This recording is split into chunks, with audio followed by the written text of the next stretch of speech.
What's going on, guys? I'm Steve. Welcome back to the channel. Welcome back to another video. If it's your first time stopping by the channel, hit that subscribe button. Trust me, you won't regret it. If you're a returning subscriber, as always, guys, welcome back, and I do appreciate the support. Guys, listen. One of the oldest and most notorious youth prisons in Arkansas has come under fire as of late, and a major campaign is put forth to shut this place down. And this place is called the Arkansas Juvenile Assessment and Treatment Facility, located in Alexander, Arkansas. And any given time, it holds 100 kids. And like I said, they have a lawsuit going where it was a lot of misconduct, a lot of it sexual. I'm going to play you this video, and I want you guys to pay close attention to how the prison system works, even for young, youthful offenders. It's still the same old BS. Take a look, and we'll come back and talk about it. Each of these 9 victims were sexually abused as children by staff working for these private contractors. 4 lawsuits have been filed so far. 2 of the plaintiffs, Christopher Brickley and Mariah Brewer, say between the ages of 14 and 15 they were sexually assaulted on multiple occasions by staff at the Arkansas Juvenile Assessment and Treatment Center in Alexander and the Mansfield Juvenile Treatment Center. All 9 clients say they were sexually abused by staff as children at the 2 facilities, both owned by the Arkansas Department of Youth Services under the Department of Human Services. Gillespie says the underlying issue is the state's flawed system of contracting operation of the facilities to private companies. When you have a private company who is focused on the bottom line, focused on profits, running a prison, particularly a prison for children, their goal is to maintain these lucrative contracts with the state. These companies are incentivized to do everything in their power to keep those contracts. Gillespie says in all 9 of the lawsuits he is filing, including Brickley and Brewer's, none of the abuse was reported to police and the alleged perpetrators were kept on staff. So, what do when numerous children report to supervisors at these facilities that they're being sexually exploited or assaulted by a staff member? They don't do anything. Of the 9 lawsuits, 5 are alleging child sexual abuse within the last 5 years. At least one of the plaintiffs says they were raped. The private contractors named by Gillespie in lawsuits filed and to be filed include Southern Arkansas Youth Services, which previously operated the Mansfield facility but was dissolved when its CEO was convicted of bribery and fraud. The other contractors are Youth Opportunities Incorporated, G4S, and Rite of Passage, which currently operates both the Alexander and Mansfield facilities. The Department of Human Services provided the following statement to Channel 7. While we are not commenting on any pending litigation, DHS always takes the safety and well-being of children and youth in our custody very seriously. We thoroughly respond to any and all complaints when they are brought to our attention. All right, guys, that's the news about what they were talking about. This place, Arkansas Juvenile Assessment and Treatment Facility out there in Alexander, Arkansas. Now, there are places like this across the country. You're starting to see a lot of people escaping these places like they do bigger prisons. And that's what this is, basically. It's prison for children. And some of the stuff that goes on in these type of places, guys, is beyond the word unspeakable. I had a friend who had a brother that was locked up in one of those places in Jersey. We went and took the hour-and-a-half drive, went out there, and we was in the waiting room, visiting room. I'll never forget it. I remember it smelled like almost like a hospital almost. Whole bunch of gates to get through, real eerie feeling, almost like tension in the air. Before I even knew what tension was, I'm like, something's not right here. I remember they had people in there, they had people dressed like nurses, and they had people that were dressed like officers in the waiting room and stuff. And I remember one of the parents was leaving, and the son wanted to go with the parents and all this other stuff. He put up a big fuss, bunch of hollering, acting the fool. They constraining him. They wound up taking him back. And the parents get through the door. I'll never forget it. They got through the door closed. They turned around to go out of the processing part. As soon as that other door closed where they wasn't here, you could hear them in there mollywopping the crap out of that boy. See, the thing is this. As a prisoner, you have no rights. Now imagine being a child where you can't tell anybody anything because your reputation preceded you to get you in said place. This is something young people need to pay attention to. At any given time, your freedom can be taken away from you, especially nowadays with them trying to make the youth, America's youth, public enemy number one. You know, your age is working against you, and it makes you guilty a lot of times out here. Now, these kids came up with lawsuits. They got out of there. They told their side of the story. I believe them.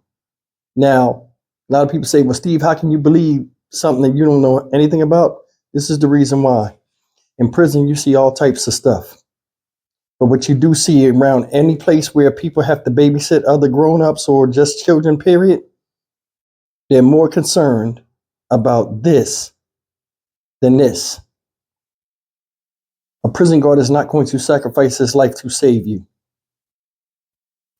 Neither is somebody else in a youth detention center where they get assess to see if you got mental problems or you just a bad kid or you're smart mouthed or whatever. Something got you there.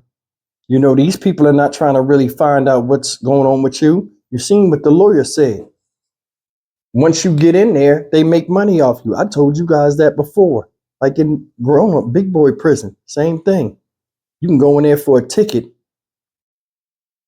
or an argument, didn't even threaten anybody, and be in there 3 months. Once it's in there, it's hard to get out. I mean, look at it. They bind you out. They should be able to let you out immediately. Sometimes it takes 16 hours to get out of there. With the situation with this, money is key.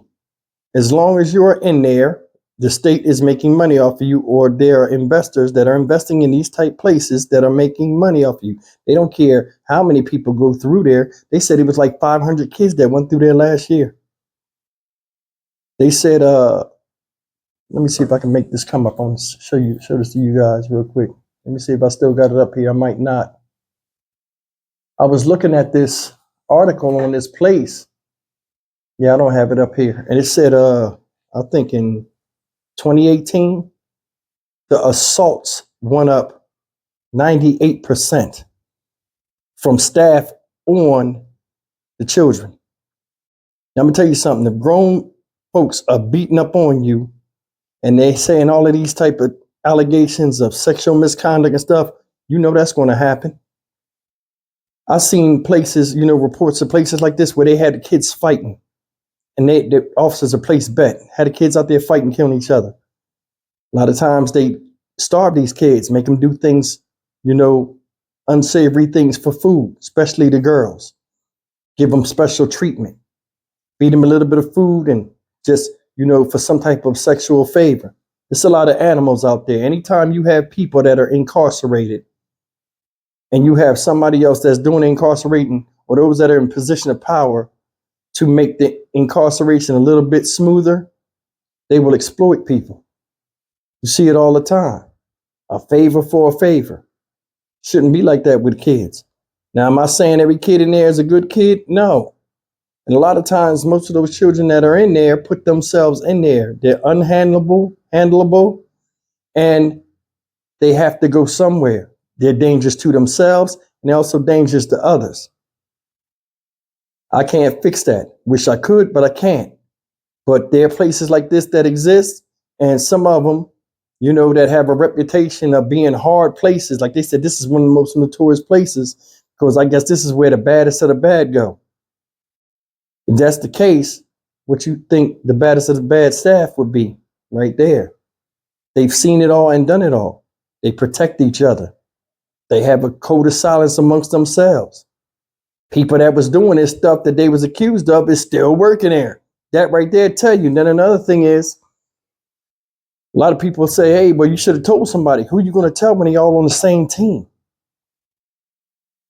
In jail, they had this thing where they say no snitching. You go talk to a cop or whatever, with the right payoff or said to the right person, they want a favor or something like that, you mess around and sign your own death warrant. That's just about the corruption in the system. And it's all over. It will always be there because the opportunity will present itself to get the upper hand on somebody to make your day either go smoother or to get you a pay raise or whatever. People are opportunistic. Being in a Juvenile detention center wouldn't make it no different.